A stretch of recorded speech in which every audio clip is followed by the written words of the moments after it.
Gidecekmiş namert, söyleyin gitsin.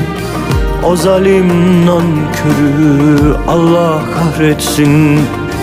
Rezil rüsva etmeyen şerefsiz olsun.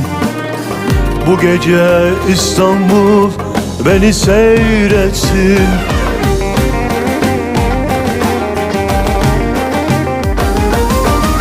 Madara olamam bir başkasıyla.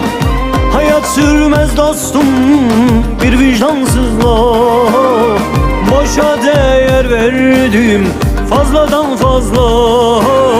Bu gece İstanbul beni seyretsin.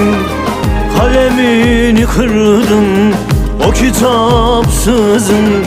Bu gece İstanbul beni seyretsin. Namertlik edene aşkım denilmez. Sırtımdan vurana saygı duyulmaz. Ne özür kardeşim, affetmek olmaz. Bu gece İstanbul beni seyretsin.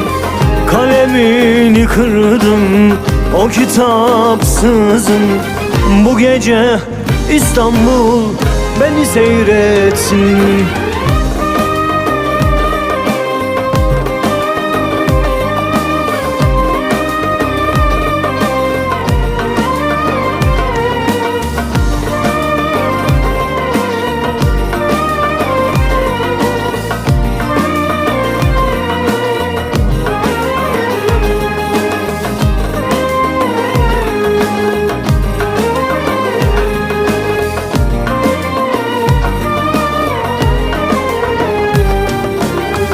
Eksik yapmış bana, asla affetmem.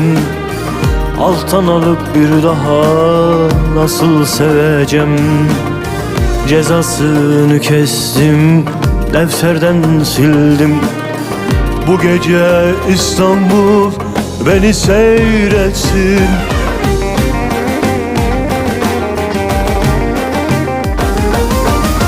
Madara olamam bir başkasıyla. Hayat sürmez dostum bir vicdansızla. Boşa değer verdim fazladan fazla. Bu gece İstanbul beni seyretsin. Kalemini kırdım o kitapsızın. Bu gece İstanbul beni seyretsin. Namertlik edene aşkım denilmez. Sırtımdan vurana saygı duyulmaz. Ne özür kardeşim, affetmek olmaz.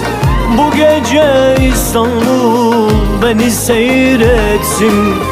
Kalemini kırdım o kitapsızın.